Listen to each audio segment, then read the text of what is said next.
Voilà, mes amis ont refait un Zoom encore une fois avec nos grands amis tziganes.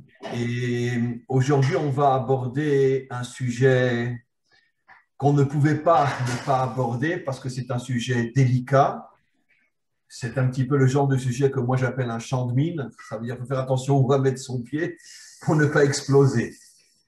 Je tiens d'abord à dire, et j'espère que vous allez le traduire à Monsieur Lizardo, que mes questions vont être un petit peu dures, mais d'un autre côté, avec énormément de respect et d'amitié à votre égard. Je pense qu'aujourd'hui, j'ai plus besoin de le prouver. On est de vrais amis, mais j'ai quand même des questions qui me hantent et auxquelles je voudrais que vous puissiez répondre. Après déjà 3 ou 4 Zooms, je ne me rappelle pas que l'on a fait avec M. Lizardo, et il a prouvé la dernière fois, grâce à l'ADN, que l'origine de tous les tziganes était juive. Ma question est la suivante. Comment se fait-il que, et je vais bien sûr détailler la question, ça va, je peux continuer, vous pourrez traduire après, hein? Oui, oui. Ma question est comment se fait-il que finalement l'ensemble du monde tzigane s'est converti au christianisme? Pourquoi je pose cette question? Parce que vous pouvez me répondre, on a beaucoup souffert, on a été terrorisé, on a été contraint et forcé. Cette réponse, à mon avis, n'est pas suffisante, parce que je vous répondrai, vous le savez, les Juifs, autant que les Tziganes, ont été poursuivis, massacrés, on les a obligés pendant des siècles et des siècles à se convertir de force. Des milliers, des centaines de millions ont accepté de se faire tuer plutôt que de se convertir. Et même s'il est vrai que toutes les souffrances qu'a traversé le peuple juif font qu'aujourd'hui, j'oserais malheureusement dire que la majorité n'est plus vraiment croyant, que ce soit un peu partout dans le monde et même en Israël, la majorité est laïque.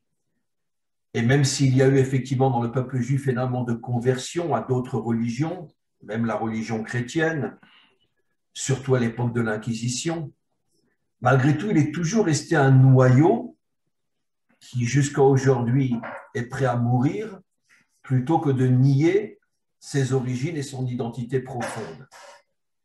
Et ce noyau-là est finalement, on pourrait dire, l'atome du peuple juif, qui fait que nous avons pu traverser l'histoire jusqu'à aujourd'hui. On ne peut pas dire que la seule raison qui justifierait la conversion de tous les tziganes sont les pressions exercées par les autres, parce que je vous ai répondu, je ne pense pas que nous avons moins souffert que vous, et pourtant, il est toujours resté un noyau juif qui a refusé de quitter son identité. Alors ma question, et je termine, c'est pourquoi les tziganes, puisque vous reconnaissez vos origines juives, Monsieur Lizardo l'a prouvé même au niveau scientifique grâce à l'ADN dans le dernier cours, pourquoi finalement n'est-il pas resté un noyau juif à l'intérieur des tziganes comme il est resté un noyau juif à l'intérieur du peuple juif? Voilà ma question. Bueno, Lizardo, Sí, él está muy contento de estar otra vez aquí y claro, él llega a un momento en una fase donde él tiene que preguntar preguntas que son, perfecto. como dice él, precisas.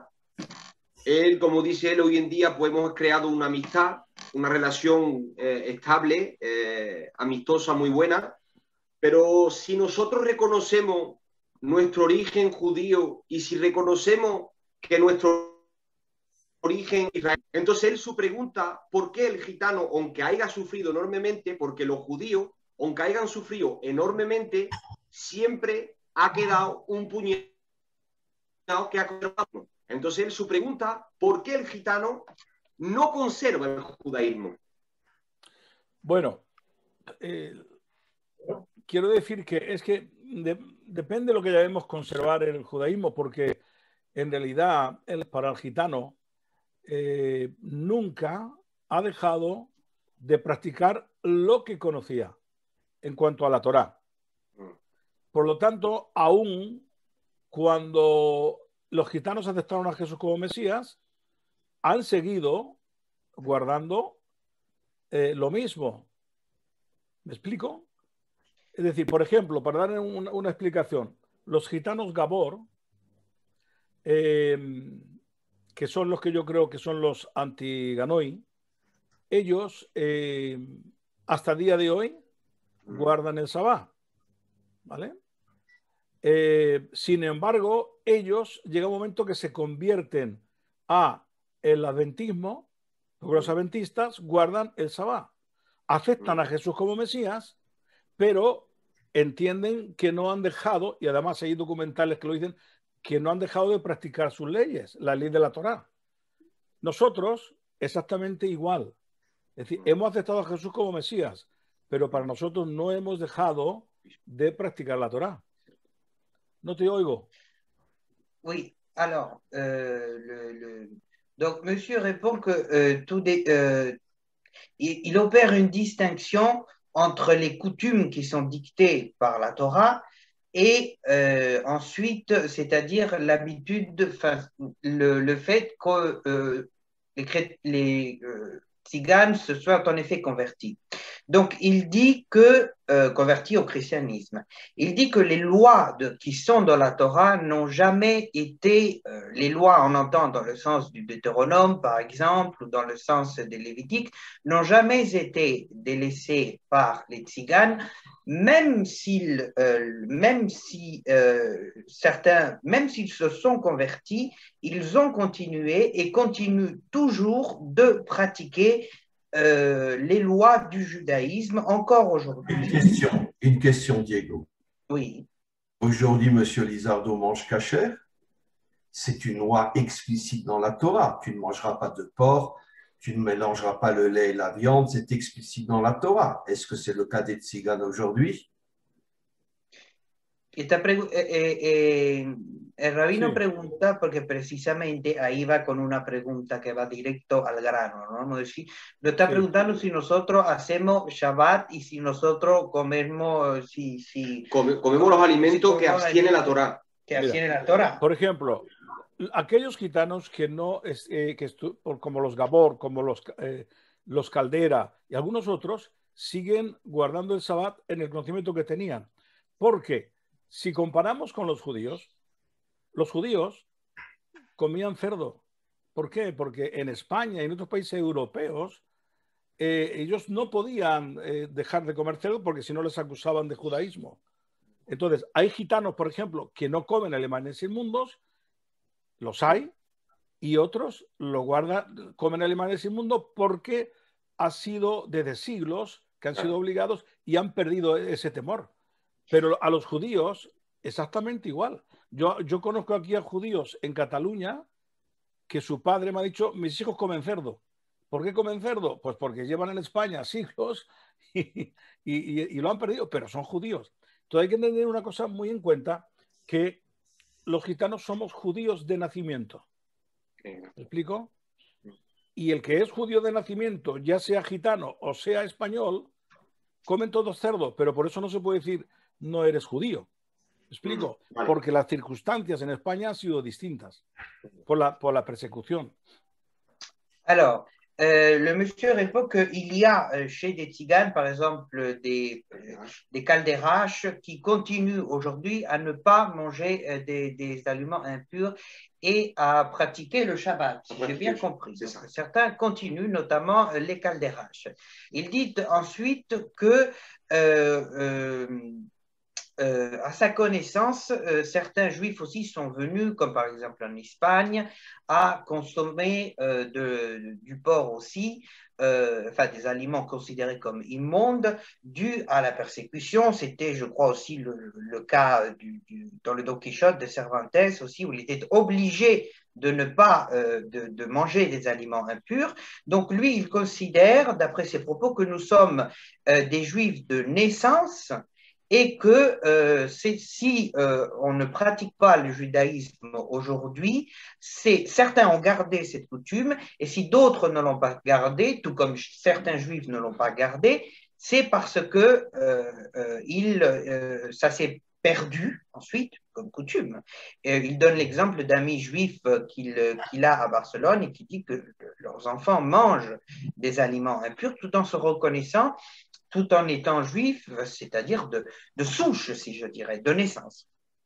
Oui, mais Diego, ma question était que, encore une fois, la différence que je n'ai pas bien compris entre les tziganes et nous, c'est que nous, il est resté malgré tout un noyau fort de juifs qui, malgré toutes les souffrances de l'histoire, n'ont pas abandonné. Qu'est-ce qui a fait que chez les tziganes, la grande majorité, je suis d'accord avec vous, et évidemment qu'il y a des centaines de milliers de juifs qui mangent du porc aujourd'hui et qui ne font pas Shabbat. Évidemment, c'est évident que les souffrances nous ont mis à genoux et que beaucoup ne voulaient plus être juifs pour arrêter de souffrir. J'imagine que c'est ce qui s'est passé pour les tziganes. Mais ma question est sur le noyau qui est resté. Pourquoi chez vous, il ne serait pas resté un noyau qui aurait refusé de devenir chrétien? Oui, donc vous cherchez en fait un noyau très précis qui aurait refusé depuis toujours le christianisme. Donc c'est ça la question Voilà. que je vais traduire. Hein. C'est ça la vraie question. Pourquoi il n'est pas resté chez vous un noyau qui aurait continué à propager son origine juive? Parce qu'encore une fois, chez nous aujourd'hui, la majorité n'observe plus, mais il y a un noyau qui permet au peuple juif de continuer à s'appeler juif parce qu'il est représenté par un modèle pratiquant. Pourquoi chez les tziganes, ce noyau a disparu? Alors, avant de lui poser la question, je vais juste vous donner quelques notes. C'est que nous avons des documents qui précisent, et ce sont des choses de l'histoire qui sont écrites. En 1880, nous avons des familles tziganes qui disent noir sur blanc qu'ils attendent le Messie. Donc, ils sont documentés. C'est écrit dans les documents. On voit quand même une forme de judaïsme, mais alors très accentuée. Et c'est lors de notre réveil en 1950 que nous avons cru en Jésus-Christ, ou si je pourrais dire, l'évangile rentre chez les tziganes. Mais avant ça, avec mes mots, les tziganes vivaient une sorte de judaïsme où le christianisme est venu beaucoup après, malgré qu'il y a eu la persécution et tout ça, mais le christianisme accentué en Jésus, il est venu en 1950. D'accord. Je voudrais reposer une question, et d'ailleurs qui concerne, je crois que M. Lizardo est un pasteur aussi. Oui. Qui concerne les deux pasteurs. Excusez-moi de vous le rappeler, mais vous savez très bien que Jésus était juif. Oui. Jésus accomplissait tous les commandements de la Torah. Oui. En vérité, pendant 100 ans, Jésus et tous ses élèves étaient juifs à 100%. Ils mettaient les tefilines, ils mangeaient kasher, ils faisaient Shabbat, ils mangeaient de la matzah à Pessah, etc., etc., etc. Comment le christianisme est devenu ce qu'il est devenu? Et vous le savez, c'est parce que 300 ans après, 100 ans après, Paul a commencé à diffuser on pourrait dire, la pensée de Jésus dans le monde païen et idolâtre. C'est arrivé jusqu'à Rome et l'empereur Constantin, qui au départ était un païen et un idolâtre, a récupéré ce qui l'intéressait de la pensée de Jésus et a fondé la religion chrétienne. Et excusez-moi de le dire parce que je suis bien informé de ce que j'explique. La religion chrétienne est née en Italie chez les Romains, qui étaient au départ des païens et des idolâtres, et qui ont complètement transformé et falsifié les enseignements originels de Jésus et de ses élèves, qui étaient des juifs à 100%. Je vais peut-être vous choquer, mais c'est encore une fois notre amitié qui me permet de vous parler comme ça. Je suis persuadé que si Jésus revenait aujourd'hui et qu'on lui demandait « tu rentres dans une église ou dans une synagogue », c'est évident qu'il rentrerait dans une synagogue. Il ne pourrait pas rentrer dans une église puisqu'il a toujours été juif. Il n'a jamais nié le judaïsme. Alors vous, les tziganes, qui en plus avez une origine juive et que vous savez que Jésus mangeait kasher, que Jésus accomplissait tous les commandements, pourquoi vous vous accrochez à une religion qui a été créée et inventée par les Romains et qui était au départ des idolâtres et des païens. Pourquoi? Pourquoi vous ne revenez pas à la source d'un christianisme qui, malgré tout, est beaucoup plus juif que ce qu'il est devenu aujourd'hui à cause de l'empereur Constantin? Vous comprenez ma question? Vous pouvez la poser a M. Lizardo. Lizardo, perdona Sí. porque hemos estado hablando de una cosa, porque entre pregunta y respuesta hemos estado hablando. Entonces él, claro, él dice por qué, como el pueblo judío guarda un puñado de gente que no deja el judaísmo. Entonces, Jesús, que Jesús era judío y que practicaba Torah y que ha cumplido toda la Torah, ¿por qué hoy en día nosotros somos más cristianos que judaicos? ¿Entiendes? Bueno, vamos a ver, es que aquí, claro, chocamos un poco en el sentido, por ejemplo, si él escucha a judíos que más que religión han aceptado a Jesús y nos hemos arrepentido de sus pecados, te estoy hablando de judíos de hoy día que yo conozco, te van a decir que cuando uno acepta a Jesús se siente más judío que antes. Y esto te lo está diciendo gente que viene del judaísmo. Sí. Por lo tanto, nosotros, precisamente si nos sentimos más judíos que antes, es porque hemos reconocido a Jesús. ¿Me explico? Sí, es, decir, sí. es que para nosotros no nos hemos apartado del judaísmo. Sí, bueno, perdón, no nos hemos apartado de la ley de la Torá. Sí, sí.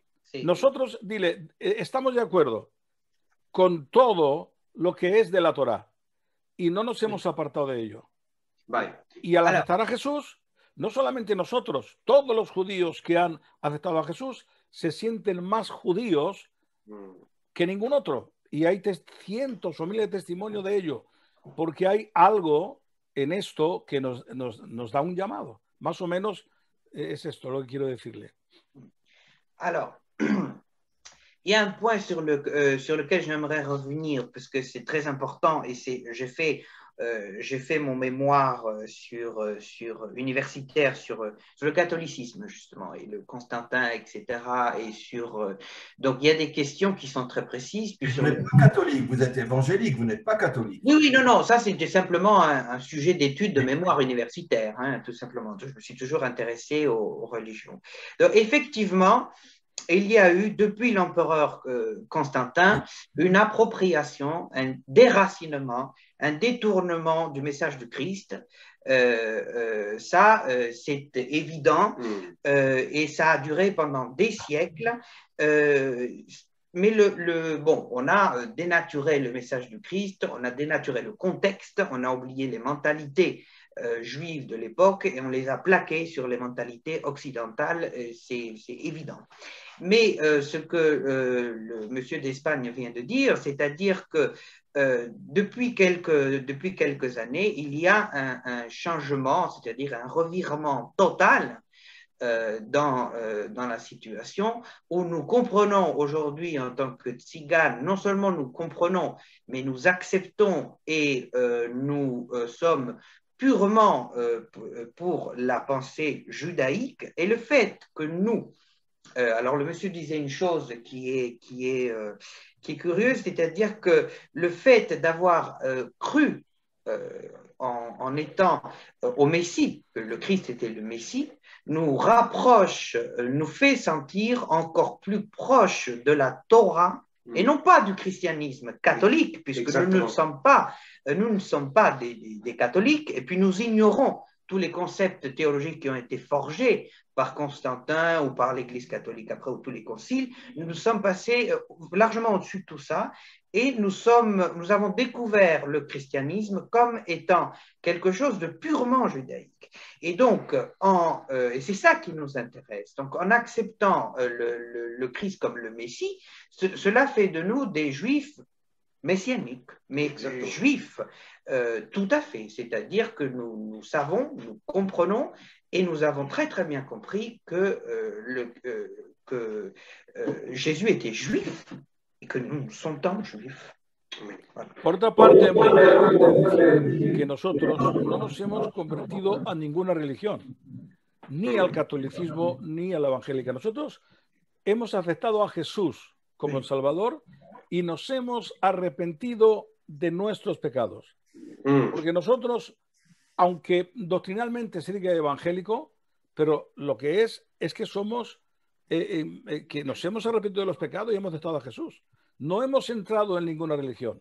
Sí, Y esto lo predicamos siempre. sí, sí, sí. Alors, c'est que, oui, alors, il précise justement ce point, c'est que les tziganes ne se sont, ou en tout cas pour ce qui nous concerne, nous, il n'y a pas d'idée de se convertir à une religion. On a accepté le message du Christ parce que c'était quelque chose pour nous qui était quelque chose de vivant, de réel. Donc, on a compris la notion de péché, on a donc accepté cette notion-là et nous nous sommes convertis, mais nous sommes tout à fait conscients, et j'ai étudié aussi pour ma part ce phénomène, du message purement judaïque de Jésus. La différence qui serait entre nous et vous, si différence il y avait à mettre tout de suite, ce serait que nous croyons au commandement de la Torah, précisément la Torah et en tout ce qui est écrit, comme Jésus le croyait, mais nous serions des juifs messianiques. Et alors, je reviens sur la question, mais pourquoi avoir mis de côté la pratique de la Torah? Puisque, encore une fois, je pense que vous êtes d'accord avec moi, parce que c'est un fait incontournable, vous ne pouvez pas imaginer que Jésus mangeait du porc. Non, c'est inimaginable. Vous ne pouvez pas imaginer que Jésus mangeait du pain à Pessah. Non. Et vous ne pouvez pas imaginer qu'il ne mettait pas les tefilines. Donc, si vous avez une approche, on pourrait dire, juive de Jésus, oui. Alors pourquoi ne pas être comme lui et continuer à accomplir les commandements que lui-même et ses élèves accomplissaient? Alors, vous parlez de pour tout de suite ou pour au long de l'histoire? D'une manière générale, qu'est-ce qui a fait que les commandements ont été mis de côté? Puisque je comprends parfaitement ce que vous dites avec beaucoup de respect. D'ailleurs, je vais vous dire franchement, je connais, même ici en Israël, j'ai un très grand ami qui est un pasteur évangélique aussi, qui vient à mes cours depuis 20 ans. C'est le pasteur bon, il a un nom un peu compliqué, Phil Holz, je ne sais plus, mais il m'a dit qu'il vous connaissait aussi, enfin certains d'entre vous. Mais je sais que son approche est une approche très, très différente du christianisme sous toutes ses formes. Il a un amour de la Torah, un amour d'Israël. D'abord, il vient à mes cours toutes les semaines depuis 20 ans. Et pourtant, c'est un pasteur. Et on a une amitié et un respect inimaginable l'un pour l'autre, parce que je sais que c'est un homme extraordinaire. Donc, je sais que cette notion dont vous parlez existe, qu'on peut croire en Jésus, mais malgré tout se sentir plus juif que chrétien. Mais ma question, elle est plus délicate. Et pourquoi avoir mis de côté la pratique de la Torah? Pourquoi? Puisque vous êtes connecté à un homme qui, lui, n'avait pas mis cette pratique de côté. Ce sont les Romains qui ont tout envoyé balader. Mais si Jésus avait été là à l'époque de Constantin, mais il lui aurait craché au visage. Il lui aurait dit, mais attends, tu me prends pour qui?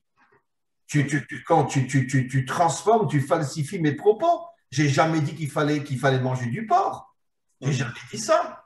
Alors pourquoi? Qu'est-ce qui s'est passé? Entonces, Rabino dice, porque le hemos explicado entonces que nosotros creemos en Jesús y creemos en la Torá, claro, y que nos sentimos más hebreos y más judíos porque no hemos adoptado ninguna religión, no hemos convertido a nada, pero el hecho de que Jesús sea un hombre que siempre ha practicado los mandamientos de la Torá. Si nosotros creemos en ese hombre, que sea el Mesías, que sea nuestro Salvador, ¿por qué no practicamos lo que él mismo practicaba? Es decir, no comer. Es muy sencillo. Jesús, le voy a hablar con mucha claridad. La ley, según Jesús, está cumplida, pero no en el sentido de que no hay que practicarla. Lo que pasa es que Jesús enseña que la gracia es más fuerte que la ley. ¿En qué sentido? Es decir, nosotros no hemos dejado de practicar la Torá. Eso es 100%. ¿Por qué? Jesús dice, está escrito, ojo por ojo y diente por diente. Más Jesús dice, el que te dé aquí, ponle aquí. ¿Qué es más fácil, la venganza o el perdón? Entonces, eso está también en la Torá, el perdón. Jesús dijo, cualquiera que adulterare con una mujer será culpable de juicio. Mas yo os digo, cualquiera que mirare a una mujer para codiciarla en su corazón, ya adulteró. Por lo tanto, no es que se está dejando de practicar la Torá. Lo que Jesús exige es más todavía. Es más riguroso, más fuerte. ¿Me estás captando? Sí, sí, sí, sí. Lo que Jesús pide es más fuerte todavía que la ley. Entonces, el gitano, que de por sí ya era estricto antes de conocer a Jesús y estaba practicando esa ley, cuando viene a Jesús y le predican el Evangelio y se da cuenta de que realmente la santificación que demanda Jesús es más fuerte que la Torá. Y entonces se convierte, porque la acepta, se siente perdonado y por otra parte asimila que la predicación de la santificación que predica Jesús lo acepta. Entonces, no es Jesús habló de la Torá, pero exigió más todavía, más que la Torá. Eso es lo que mucha gente no entiende. Ahora, nosotros entendemos que si alguien guarda la Torá, es suficiente, pero Jesús exige más todavía. Por lo tanto, no se dejó de practicar la Torá, al contrario, se es más acérrimo a los mandamientos. Lo único que varía son los rituales, nada más. En cuanto a lo demás, es todo prácticamente igual. Y si podemos hacer entre lo que dijo Jesús y lo que está en la Torá, y vamos a ver que es exactamente igual, solamente con algunas variaciones que es superior. Intenta tú escribirlo ahí. Sí, claro, en esa pregunta también él dice que por qué hemos perdido, porque Sí. ellos han conservado un grupo, aunque sea minoritario, que seguía practicando y seguía aparte de todo lo que era, de todo lo que le mandaba el judaísmo. Entonces, su pregunta es, ¿por qué nosotros, si somos de ese origen, lo hemos perdido tanto? Porque ellos con persecución o sin persecución hemos pasado como han pasado nosotros. ¿Por qué ellos guardan y nosotros no? Bueno, es que a ver, como él ha dicho, hay grupos de los judíos que han guardado y una inmensa mayoría no lo ha guardado. Pero claro, es lo que dice él, una minoría la ha guardado. ¿Por qué Sí, nosotros pero ni una también minoría? tenemos por ejemplo, los calderas, los gitanos de Gabor, que en el conocimiento que ellos tenían del judaísmo lo han guardado y el resto no. O sea que en ese sentido estamos exactamente igual. Estamos exactamente igual. Hay grupos que lo han guardado y otros grupos que no lo han guardado. Porque no era imposible. O sea, no era posible en Europa guardar. Hay los judíos, los sanusim, que descienden todos de los judíos, y España es el 20% que está reconocido, no lo guardan. ¿Por qué no lo guardan? Porque el que lo guardaba le llevaban a la hoguera. Y todo el mundo huía de eso. Se puede decir muy fácil, ¿por qué no guarda usted esto? Vaya, esté usted en el fuego y a ver quién lo guarda. A ver quién es realmente de verdad. Entonces, ese es el problema. Ese es el problema. Había una Inquisición que perseguía, que mataba. Otros que no fueron por países que no fueron, la Inquisición no era tan fuerte, siguieron con ello. Y de hecho, hay gitanos, no solamente de los Gabor, de los manuses, que siguen sin comer alimento inmundo. Sí. Pero si esos gitanos hubieran estado aquí en Europa, en la Inquisición, donde era terrible, a ver qué hubieran hecho. Entonces, no se puede culpar a quien no lo ha guardado, porque el fuego es el fuego. Y en España, especialmente en España, miles y miles y miles de judíos, de evangélicos, protestantes, de gitanos, todos en el momento que respiraban algo judaísmo o la religión protestante, da igual, les quemaban vivos. Y se puede verificar en los autos de fe que los quemaban. Entonces era el fuego. Y en España yo le puedo decir que de los judíos que se fueron, la mayoría de ellos lo guardaban en secreto, muy pocos, porque tenían miedo. Se marcharon, salieron, y luego, después los que quedaron, le siguieron quemando, pero se casaron ya con gente española y no lo guardaban, la inmensa mayoría. Vale. Pero, Lizardo, perdón, antes que yo pueda contestarle, porque Sí. la pregunta va es bastante invasiva. Es decir, yo creo que lo veo de venir. Es decir, que ¿por qué seguimos comiendo chino nosotros ahora? Sí. Sabiendo que Bueno, Jesús- ahora mismo el motivo, porque es que no podemos juzgar a todos igual, porque los Gabor no lo comen, los Claro. Calderas tampoco. Hay quien no lo come. Luego, después, cuando el gitano ha aceptado a Jesús como Mesías, el Evangelio te enseña que Jesús hizo limpios todos los alimentos. ¿Me explico? Sí. Hizo limpio, hay que decir, hizo limpios todos los alimentos. Entonces, Claro. cuando el gitano acepta el Nuevo Testamento, cuando se convierte de una forma muy milagrosa, entonces se entiende que aquellos, por ejemplo, los Gabor y otros más que son pastores hoy día, que antes no comían, ahora comen. C'est ça le message. Je sais qu'il y Oui, a un problème. comment ça Oui, m'explique? parce que nous avons, oui, parce que Désolé. excuse-moi, on avait eu différentes discussions. C'est parce que, en fait, mais je pense que là, parce que le monsieur d'Espagne dit que le Christ a accompli la loi effectivement judaïque et qu'il va même plus loin et qu'on en appelle, qu'il appelle même les tziganes qui sont encore plus stricts sur la loi, mais il considérerait, alors là je le laisse à votre appréciation, puisqu'il y a la notion de la grâce qui intervient. C'est-à-dire que les évangéliques considèrent que Jésus aurait, et c'est là où ça peut devenir très, très, très, un terrain très, très dangereux, justement, que à un moment donné, il y aurait eu un tournant où la loi aurait été absolument accomplie, où nous devons continuer de l'accomplir, mais que le Christ aurait à un moment sanctifié les aliments impurs par le phénomène de la grâce, c'est-à-dire. Mais je me demande si là, il n'y a pas l'interférence du message de Paul de Tarse. Ça, je le laisse à l'autre. Et c'est ce qui nous expliquait aussi que ce ne sont pas tous les tziganes qui ont perdu Shabbat et se priver d'aliments impurs, parce que tout dépend. Les parties, par exemple, si vous prenez les calderas d'Amérique latine, continuent à se garder d'aliments impurs. Oui, ça, ça c'est sûr. Et donc, ce qui est le tzigane d'Europe centrale, pas du tout. Pas du tout.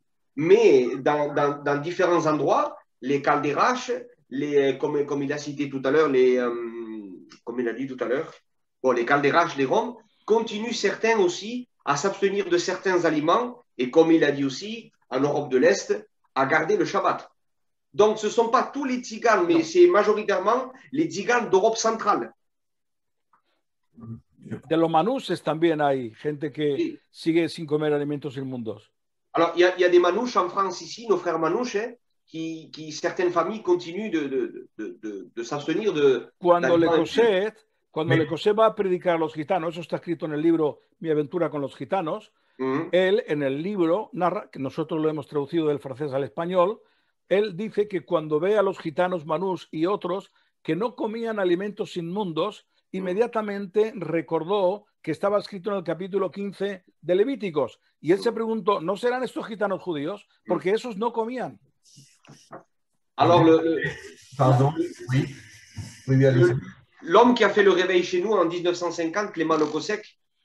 1950 1950, oui. Quand il vient faire le réveil chez nous, il a laissé écrit dans son livre, et quand il s'approche de nos frères manouches, il voit que nos frères manouches s'abstiennent d'aliments qui sont écrits dans la Torah. Et c'est là que lui, il fait la liaison et il dit, n'est-ce pas les tziganes, une tribu perdue d'Israël? Il se rend compte qu'en 1950, ils s'abstenaient toujours. Donc, qu'est-ce qu'on voit là, Rav? On voit qu'il y a une perte de certaines choses du judaïsme, mais on voit qu'il y a beaucoup de choses qui ont gardé, même en 1950, c'est il n'y a pas longtemps. Il y a 71 ans, si je ne me trompe pas. C'est quand même une continuité très, très forte. Très, très forte. Donc, est-ce qu'on peut imaginer, bon, c'est un débat en soi dans lequel on ne va pas rentrer. Je voudrais juste revenir. Je dois vous avouer que, bon, pas ces derniers temps, mais il y a eu une époque où j'ai énormément étudié le Nouveau Testament, dans les détails même, parce que il y avait en France, vous connaissez les témoins, bien sûr, les témoins de ce qu'on appelle les témoins de Jéhovah. Et il y avait l'un des dirigeants des témoins de Jéhovah qui était un juif, un ancien Israélien, officier de l'armée israélienne. On n'a pas connu son histoire et il a tout abandonné. Et bon, comme il avait une connaissance du judaïsme énorme, c'était un juif, un Cohen, d'ailleurs il s'appelait Cohen, d'origine tunisienne. Il était monté de Tunisie en Israël, il était rentré dans l'armée, il était juif à 100%. Il est devenu un grand officier dans l'armée israélienne. Il s'est passé quelque chose que nous ne savons pas. Il a tout abandonné. Il est reparti en France et il est devenu l'un des 2 dirigeants des témoins de Jéhovah en France. Et il a commencé à agir sur la communauté juive énormément, avec une certaine réussite parce que, bon, étant lui-même israélien, connaissant l'hébreu, etc., il savait comment manipuler les gens. Et à cette époque-là, on m'a demandé à moi d'intervenir et d'avoir des discussions avec lui pour essayer de le remettre en place. Et c'est ce qui a fait que j'ai été obligé d'étudier énormément le Nouveau Testament pour pouvoir, si j'ose dire, le combattre même et le remettre en place. Et d'une certaine manière, les choses ont plus ou moins marché. Et ce n'est pas pour ça que je dis ça, pour vous dire que j'ai étudié le Nouveau Testament. Le grand problème, c'est que j'ai écouté ce que M. Lizardo a dit sur la grâce. Mais en vérité, nous savons aujourd'hui, et même énormément de chrétiens le disent clairement, c'est que finalement, on pourrait dire la pensée de Jésus a commencé à véritablement changer, comme vous l'avez dit, avec Paul. Paul qui, lui, n'a jamais connu Jésus, qui n'a jamais connu ses élèves, qui est venu presque 100 ans après et qui s'est surtout intéressé au monde à l'époque non juif et qui a adapté la pensée de Jésus pour les non-juifs. Paul savait très bien qu'il ne pouvait pas demander aux Européens de ne pas mélanger le lait et la viande ou de faire la shrita à un animal avant de le manger. La shrita, c'est-à-dire donc l'abattage rituel. C'était impensable.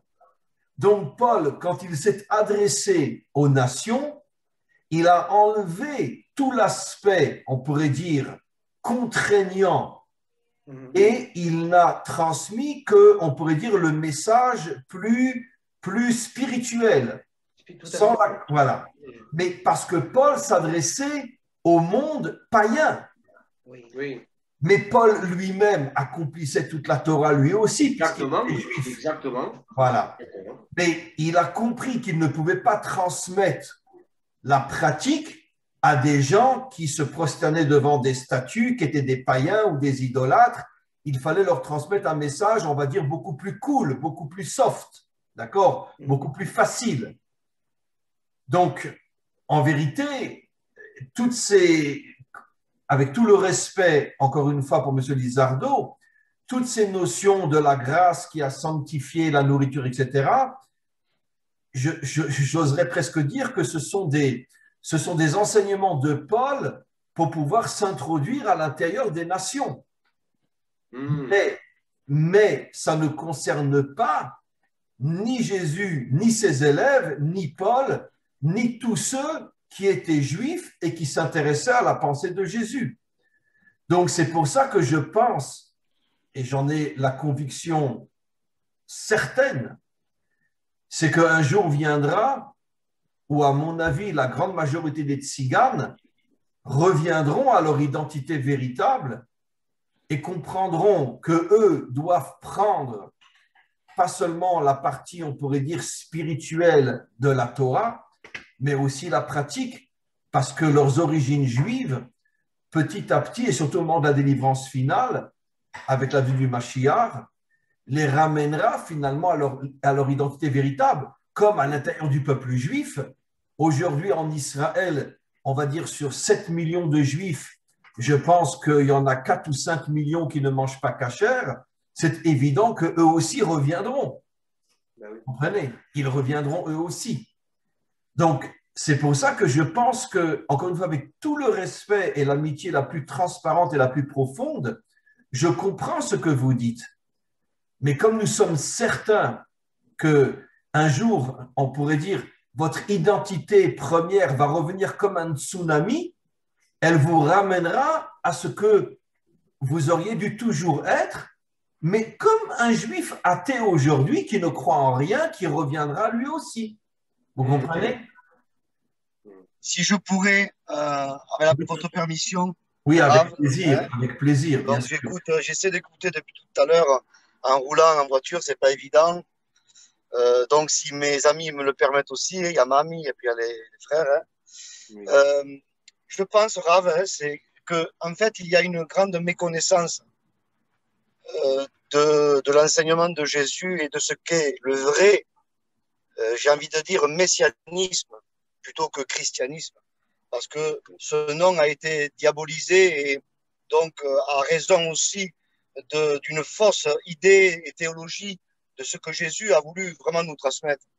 Donc il y a déjà quelque chose d'important, Rav, c'est que déjà Paul n'est pas venu 100 ans après Jésus, puisque Paul, quand il s'est converti, il était toujours contemporain de Pierre, de Jacques, qui était le frère de Jésus dans la chair.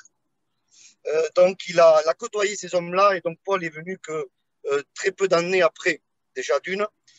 La conception que nous avons aujourd'hui du christianisme, ce n'est pas la conception romaine qui a énormément dévié du message originel, mais quand nous parlons aujourd'hui, nous, du Nouveau Testament, il n'y a absolument rien de romain dans l'enseignement même de Paul, parce que nous voyons que Paul est tout à fait en harmonie avec Jésus dans cet enseignement. Il faut savoir, Rav, qu'il faudrait beaucoup de temps, parce que là, on rentre dans un sujet assez, on va dire, profond. Et quand on parle de la Torah, on sait très bien que la source originelle de ce qu'est la Torah, ce sont les 10 paroles données par Dieu à Moïse. Et ces 10 paroles résument à aimer. Hein. Vous êtes d'accord, je pense, avec moi, comme l'ont été des multiples rabbinim, que les 10 paroles sont accomplies avec 2 commandements. Tu aimeras le Seigneur ton Dieu et ton prochain comme toi-même. Hein. Donc, ces deux commandements, on peut accomplir donc les 10 paroles. Donc, si vous voulez, ce sont les 10 paroles qui sont pour nous l'essentiel du message. Après, les ordonnances qui ont été ordonnées. Si vous voulez, Jésus pour nous est le Messie. Donc, pour nous, Jésus, le vrai messianisme trouve directement sa source dans la Torah, pour nous. Hein. Ce n'est pas une déviation comme certains le présentent. Bon, voilà. Après, beaucoup en ont fait ce qu'ils en ont fait, comme malheureusement le judaïsme, certains judaïques, parce que Rav, nous savons très bien que le judaïsme aujourd'hui est plus moderne que le christianisme. Hein. Donc, a été beaucoup modifié au Moyen-Âge. Hein. Donc, pour nous, si vous voulez, Rav, le christianisme, l'ancienne alliance n'était qu'une préparation à ce qui devait être beaucoup plus accompli et beaucoup plus profond. Voyez-vous. Donc, l'ancienne alliance pour nous est une préparation à la venue du Messie, qui allait accomplir parfaitement la volonté divine, par rapport à la manifestation de l'amour, qui résume donc à aimer Dieu et à aimer son prochain comme soi-même. Par exemple, Rav, nous savons, et puis j'ai étudié un peu aussi au sujet de ce fameux Ésaïe 50 du Moyen-Âge, qu'il a commencé à dire que Ésaïe 53, c'est le peuple d'Israël. Mais moi, je sais de sources sûres que beaucoup de rabbinim disaient formellement que Ésaïe 53 était le Messie qui allait venir. Donc, d'où est venue la conception du Mashiach ben Yosef et Mashiach ben David, le Messie persécuté et le Messie glorieux. Hein. Donc, les sacrifices animaliers de l'Ancienne Alliance, Rav, étaient des sacrifices de préparation pour nous préparer à accueillir Jésus, le Messie, qui allait donner sa vie en sacrifice pour toute l'humanité, lui étant l'agneau de Dieu. Parce qu'on sait très bien que l'homme avait besoin d'être pardonné par des sacrifices, Rav, de substitution. Faut pas oublier que l'Ancienne Alliance nous montre le pardon par substitution. L'animal en question n'avait absolument rien fait, mais elle lui transmettait tous les péchés du peuple. Et pour nous, donc, c'est très clair par rapport à ce que Jésus a accompli à la croix. Hein, donc, il a porté les péchés de toute l'humanité. Et en ça, il a été cet agneau, quelque part, Rav, Jean-Baptiste, qui a présenté Jésus comme le Messie, va répondre à Isaac des centaines d'années après, parce qu'Isaac va dire à son père Abraham, Abraham était prêt à sacrifier son fils, vous connaissez mieux que moi, et donc Isaac va dire, où est l'agneau? Et des centaines d'années après, Rav, Jean-Baptiste va présenter Jésus et va dire, voici l'agneau de Dieu qui ôte le péché du monde. Donc, si vous voulez, après, tout ce qui concerne la cacheroute, pour nous, l'enseignement de Jésus et de Paul est très clair. Aujourd'hui, on accomplit la cacheroute, mais d'une façon beaucoup plus profonde, d'une façon spirituelle. Par exemple, c'est très bien que ce qui était impur dans l'Ancienne Alliance concernant les aliments, par exemple, un poisson qui était dans l'eau, qui n'avait pas d'écailles et de nageoires, il est impur. Hein, c'est ça. Un animal qui avait le pied fourchu et qui ne ruminait pas, impur. Et par contre, s'il ruminait mais qui n'avait pas le pied fourchu, impur aussi. Donc, il y avait une incohérence. Et aujourd'hui, dans l'enseignement que nous a donné Jésus, eh bien, quelque part, Rav, Jésus nous dit dans son enseignement que si, par exemple, un frère se nomme frère en disant « je suis un poisson, je suis dans l'eau », mais il n'a pas le témoignage des écailles et des nageoires, on ne doit même pas manger avec lui. Voyez-vous, Rav, un soi-disant frère, un croyant, hein, soi-disant, qui met ses pattes comme le pourceau en disant j'ai la marche circoncise, je suis un tzaddik, et puis je suis circoncis de cœur, mais qui ne rumine pas, c'est-à-dire la vie qui proclame, pour nous il est impur, voyez-vous, et autres, sous son nom, le vrai christianisme n'annule nullement la Torah, mais la confirme. J'ai très bien compris, cher ami. Mais dans une dimension beaucoup plus profonde. D'abord, voilà. Je vous remercie pour remarque. Je termine, Rav. Oui, oui. C'est quelque chose qui nécessiterait beaucoup plus qu'un zoom. Effectivement. Mais là, je pense qu'on s'éloigne peut-être un peu du sujet. Pour nous, le messianisme, proprement dit, n'est pas le reniement de la foi d'Israël. Voilà, je résume. Donc, merci de m'avoir écouté donc, ce court instant. Et donc, je fais une dernière salutation à vous tous. Voilà, d'abord, je vous remercie pour vos paroles que j'ai écoutées avec beaucoup d'attention et que je respecte. Il est évident que quand je dis je les respecte, ça ne veut pas dire que je les accepte, parce que, comme je l'enseigne souvent dans mes cours, l'unité entre les hommes ne signifie pas que chacun abandonne sa foi, mais que chacun respecte la foi qui est différente de la sienne. Quand on sait qu'on a affaire à un homme comme vous, et j'en suis persuadé qu'il y a beaucoup de respect pour le peuple juif. Évidemment, on ne peut pas respecter celui qui veut nous tuer, mais on peut respecter quelqu'un qui est à l'extrême opposé de ma propre pensée si on sait que c'est un homme bien et qui lui aussi respecte ceux qui ne pensent pas comme lui. Donc, j'ai beaucoup de respect pour ce que vous avez dit. Évidemment, comme vous le dites, il nous faudrait des heures pour discuter et approfondir ce sujet. Il est évident que sur beaucoup de points que vous avez mentionnés, je ne peux pas être d'accord et je pourrais prouver que je ne suis pas d'accord. Mais encore une fois, ça nécessiterait des dizaines de zooms sur des heures et des heures, mais peut-être qu'on le fera, on va savoir. Peut-être qu'on y arrivera aussi. Peut-être qu'est arrivé le temps aussi à ce qu'un chrétien parle avec un juif avec respect et considération et qu'on puisse essayer d'affiner finalement nos points de vue différents pour préparer peut-être comme des graines la naissance de la délivrance finale. Donc, en tous les cas, je vous remercie énormément pour ce que vous avez dit. Encore une fois, que ça soit très, très clair. J'ai écouté avec attention et avec beaucoup de respect ce que vous avez dit. Évidemment, je ne peux pas partager dans le sens d'accepter ce que vous avez dit parce que j'ai aussi mon point de vue très, très, très profond et très important à ce sujet. Mais peut-être que dans un temps proche, on pourra peut-être à nouveau se réunir et discuter de ces notions-là avec un grand plaisir. On peut peut-être le programmer avec nos amis et discuter de notions peut-être beaucoup plus religieuses pour essayer d'affiner nos points de vue différents. Voilà.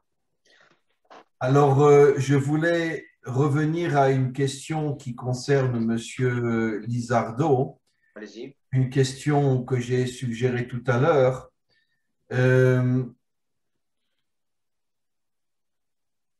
J'ai souvent expliqué dans mes cours que, vous savez, ce verset que vous connaissez tous, on nous dit en ce jour, au moment de la délivrance, Dieu sera un et son nom sera un.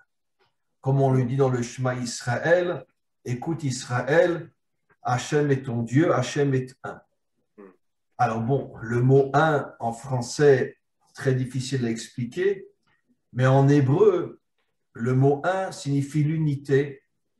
Et j'ai expliqué dans des dizaines de cours, si certains vous les avez entendus, que la différence fondamentale entre l'unité et l'uniformité, c'est que l'uniformité, d'une certaine manière, fait que tout le monde adhère à la même idéologie, alors que l'unité, c'est le respect des différences et l'unité malgré les différences. Et dans la conception juive de la délivrance finale, quand on dit que Dieu sera un, c'est-à-dire que l'humanité, malgré ses différences, arrivera à se respecter, à s'unir sans tomber dans le piège de l'uniformité. C'est la raison pour laquelle vous savez que le judaïsme interdit le prosélytisme. Un juif n'a pas le droit d'essayer de convertir quelqu'un parce que le fondement de la Torah respecte chaque personne comme il est et n'essaye pas de le ramener à ta foi. Évidemment, s'il est méchant et qu'il fait des choses mauvaises, essaye de réparer ses fautes, mais n'essaye pas de l'attirer vers ta croyance, puisque le monde n'a pas été conçu pour être uniforme, mais pour être dans l'unité, qui est l'union des différences. Alors, ma question, peut-être la dernière question, parce qu'il est un petit peu tard, et je dois interrompre, mais on va demander à M. Lizardo d'y répondre. Le christianisme, peut-être je me trompe, mais le christianisme, comme l'islam d'ailleurs, ont en commun qu'il voudrait s'étendre sur l'humanité tout entière, c'est-à-dire que tout le monde soit chrétien. Pour les chrétiens, avec toutes les nuances catholiques, protestants, évangéliques, etc., mais que le monde revienne vers Jésus. Pour les musulmans, que l'humanité tout entière revienne vers Mahomet. Et c'est la différence fondamentale qu'il y a entre la Torah et la plupart des religions, c'est que les religions voudraient, d'une certaine manière, patronner l'humanité tout entière, alors que le judaïsme dit exactement le contraire. Tu dois tout faire pour que les hommes soient bons, mais ta croyance n'est pas forcément la leur. L'essentiel, c'est qu'on arrête les meurtres, on arrête la débauche, on arrête tout ce qui détruit le monde. Mais à partir du moment où les hommes sont bons, on ne va pas se battre au niveau des croyances. Donc, ma question que je demande à M. Lizardo, c'est, vous allez bien lui expliquer ce que j'ai dit, c'est, croit-il qu'au moment de la délivrance, tout le monde sera chrétien, comme les musulmans pensent qu'un jour tout le monde sera musulman?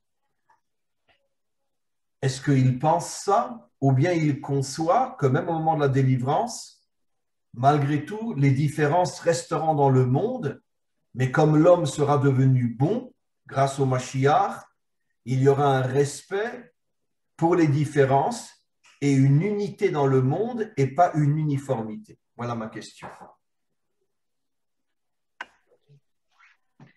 El rabino preguntaba, bueno, estaba hablando con que la religión católica o cristiana, vamos a decir, bueno, que la diferencia entre el judaísmo y las dos otras religiones son que las otras religiones quieren convertir a los demás. Es decir, que va a predicar a Jesús y para los musulmanes, claro, someter a la humanidad El Islam. bajo el Islam. Y entonces lo que pregunta el rabino es que el día en que Dios bajará es que habrá unidad entre los hombres y a pesar de las diferencias, o es que será un momento donde, ¿cómo podemos decir eso? Donde habrá paz en la humanidad. Él quiere decir, claro, él se refiere a que para ellos el judaísmo, su fe es la suya y no intentan de convertir a otras personas. ¿Me entiendes, no, Lisardo? Sí, y que sí, nosotros reivindicamos que Jesús es el Mesías y que lo que queremos nosotros es que todo el mundo se convierta a Jesús. No, vamos a aclarar esto. Es muy importante aclarar esto para ellos. Es verdad que Jesús dijo, id por todo el mundo y predicad el evangelio a toda criatura. Pero cuando llegamos al pueblo judío, Romanos nos habla y la Biblia nos dice todo lo que va a suceder con los judíos. Entonces nosotros no podemos cambiar esa situación que la Biblia ya profetiza lo que va a suceder. ¿Qué quiero decir con esto? Que lo que nosotros pretendemos es cumplir con el mandamiento de que la tribu, la casa de Judá y la casa de José, y la casa de Israel tienen que estar juntas. No se pretende en esto el que se quiera volver a Israel, por aquellos que lo sienten, no es pretender ir a discipular a Israel, a convertir a la gente a Jesús. ¿Me explico? Entiendo, Este no es el plan, porque sabemos que eso es algo exclusivo del Mesías, cuando Él venga. Es decir, cuando Él venga, nosotros creemos capítulo 14 de Zacarías y capítulo 12 va a convencer. Y la Biblia dice que toda la nación de Israel se convertirá, pero va a ser una situación directa de el Mesías. Por lo tanto, debemos separar una cosa de la otra, ¿vale? Es decir, lo que es el evangelismo, que no es lo que en este sentido se pretende para aquellos que quieran volver, sino que es cumplir la profecía. Para ello, yo le escribí a él y le dije que el día que Dios haga este acuerdo, se puede llegar a un acuerdo, qué cosas podemos estar de acuerdo para esto, para que se quite de la mente esto del evangelismo en cuanto al pueblo judío, porque nosotros lo que queremos es cumplir la profecía y lo demás está en la mano de Dios.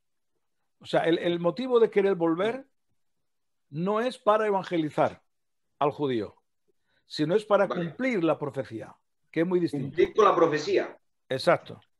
Alors, donc ce que le monsieur explique, c'est que certes, Jésus dit aller dans les nations faire des disciples, mais en tout cas, en ce qui nous concerne, en ce qui concerne nous les tziganes maintenant, il est clair et limpide que notre objectif n'est absolument pas d'aller prêcher, que notre objectif premier, comme nous sommes convaincus d'être juifs, c'est d'accomplir la prophétie qui annonce la réunion, l'union à nouveau et pour toujours de la maison de Juda et de la maison d'Israël.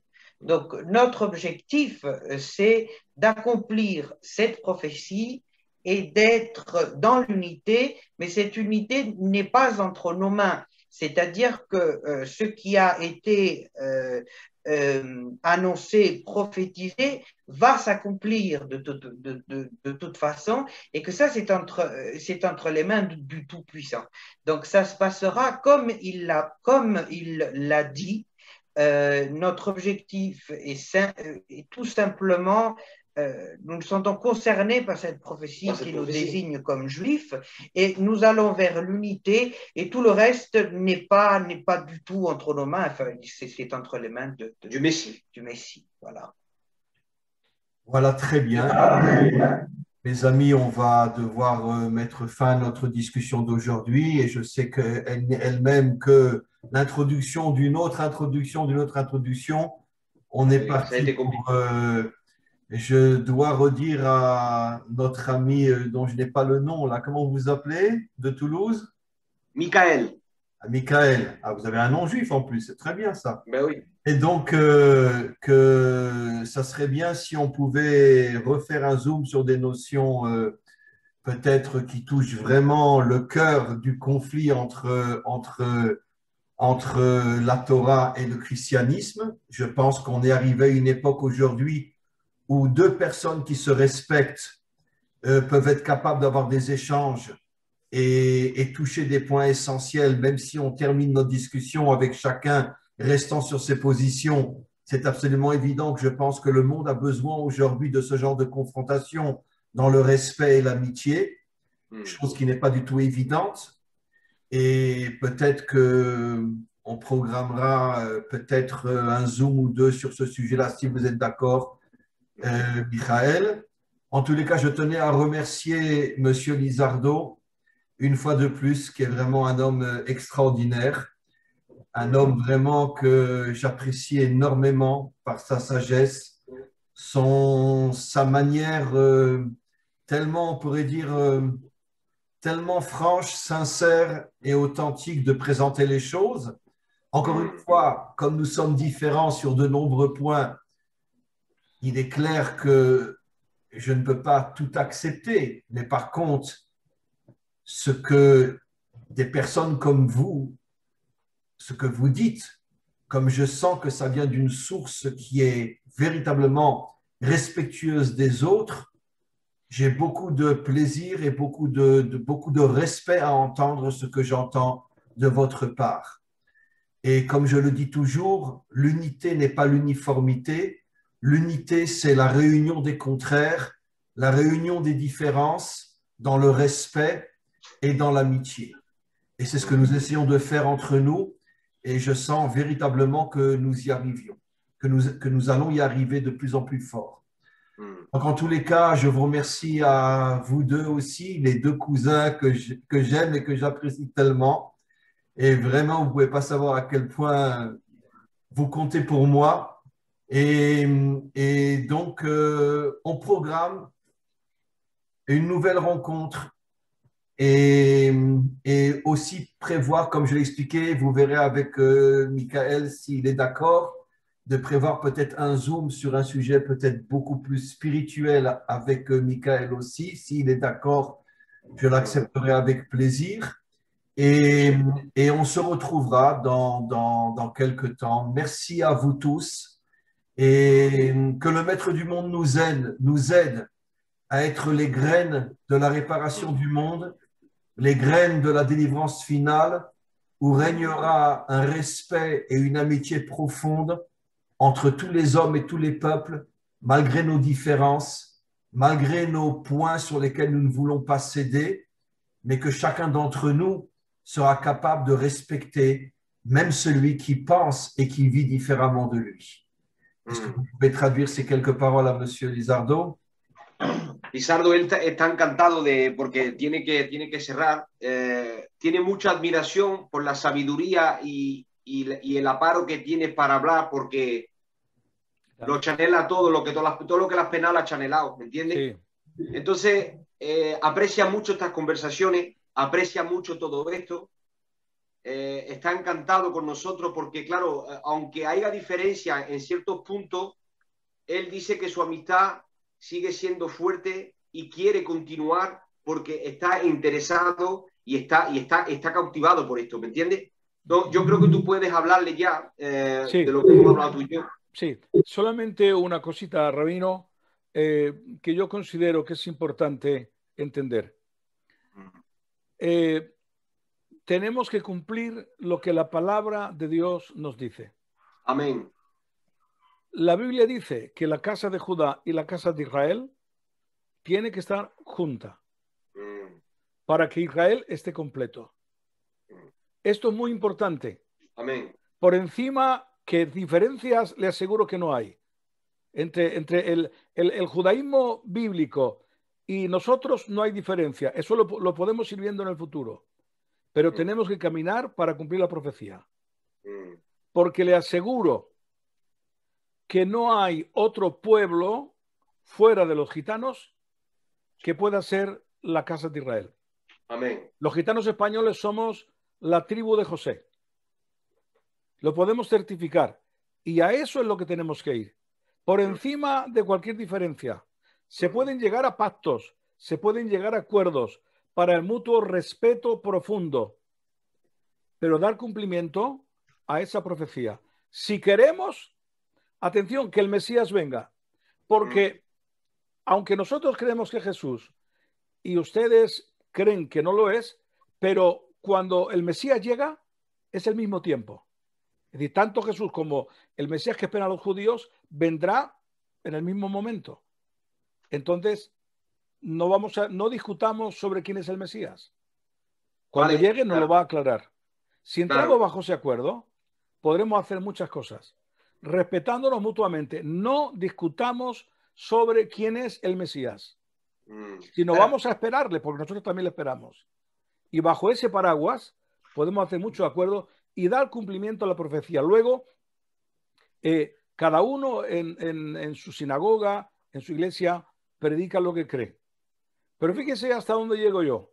Yo llego hasta el punto que si, por ejemplo, el día de mañana en Israel se llega a este acuerdo, los rabinos pueden venir a predicar a nuestras iglesias, siempre y cuando se hable simplemente de la Torá, y nosotros se puede ir a predicar a las sinagogas, siempre y cuando solo prediquemos de la Torá, porque nosotros con la Torá estamos de acuerdo, pero hay que hacerlo, rabino. No nos podemos quedar eternamente siempre con la conversación, sino que hay que llegar a hacer algo, a hacer un tipo de pacto para todo aquel gitano que quiera, instruirle, decirle cuáles son las formas, los acuerdos, y entonces Dios le va a bendecir a usted, a Israel y a nosotros. Amén. Alors, oui, ce que le monsieur d'Espagne a vraiment à cœur de dire, c'est que son objectif premier, c'est justement le fait que les maisons d'Israël reviennent. Il est persuadé que les Tziganes, nous sommes la tribu, nous sommes donc les tribus perdues d'Israël et que nous devons revenir puisque par-dessus les différences, par-dessus le fait que nous croyons, nous, que le Messie est déjà venu ou que vous croyez que le Messie doit venir, cette prophétie doit s'accomplir pour le retour ou pour l'avènement de ce même Messie que nous attendons finalement. Donc lui, il n'est pas dans la perspective de discuter de qui est le Messie, puisque de toute façon, il viendra, quoi qu'il arrive. Vous l'attendez pour un avènement, nous l'attendons pour un retour. Donc, finalement, ce n'est pas cela. Donc, ce qu'il veut faire, c'est arriver à accomplir la prophétie qui, de toute façon, doit s'accomplir pour l'avènement ou pour le retour, peu importe, ce n'est pas le sujet pour lui principal de la discussion. Et pour lui, voilà, c'est très, très important de suivre notre dialogue parce que pour lui, il a vraiment à cœur qu'il peut vous assurer et même aller plus loin, qu'il n'y a pas finalement tant de différence, qu'il n'y a pas de différence au niveau de la Torah, qu'il n'y en a pas, et que la maison des Tziganes est vraiment, le peuple des Tziganes fait vraiment partie de la maison d'Israël, et ce retour passe au-dessus de toute autre considération dont nous puissions rentrer dans des débats théologiques, ou lui, il est plutôt dans cette perspective de l'accomplissement de la prophétie qui de toute façon doit se faire. Et donc il ne peut pas pour lui y avoir un autre peuple que le peuple tzigane qui soit candidat pour cette rentrée, pour cette union. Et il serait même prêt à arriver à un accord, et il dit que si jamais donc quelqu'un de la synagogue veut venir prêcher la Torah dans une église, il n'y a absolument aucun problème, puisque nous sommes tout à fait d'accord sur les lois de la Torah, et que finalement, que le Messie soit revenu ou qu'il revienne, nous sommes dans une attente. De toute façon, cette attente passe par l'accomplissement d'une prophétie qui est celle de la réunion de la maison d'Israël, et nous sommes convaincus que nous sommes de la maison d'Israël, et donc que c'est très important que nous revenions. Écoutez, encore une fois, beaucoup, et je vous dirai à haute voix que je remercie le Maître du monde de m'avoir permis de vous rencontrer. Je n'aurais jamais pensé, avant nos premières rencontres, que nos échanges seraient aussi profonds, aussi forts, aussi authentiques. Et vous m'avez permis de vous connaître, vous découvrir. Et nous ne faisons que commencer la route ensemble. Et on se tiendra main dans la main jusqu'à la vue du Mashiach. Et à ce moment-là, on verra bien qui est le Mashiach. Mais de toute façon, on sera tous d'accord que quand le Mashiach viendra, on sera tous avec lui pour reconstruire un monde meilleur. Amen. Amén. À tous, à très très très bientôt. Et comment qu'on dit, dites-moi en espagnol, comment qu'on dit merci à Monsieur Lizardo? Muchas gracias a Lizardo. Gracias a Muchas usted, gracias, Rabino, que es usted un Lizardo. monstruo, como dicen en España. Espérate que, Gracias, le Michael. muchas gracias Lizardo, muchas gracias Mijael. À bientôt, mes amis. Au revoir. Toda Rabba. Au revoir. Rav. Au revoir. Au revoir. Toda rabá. Amén. Amen.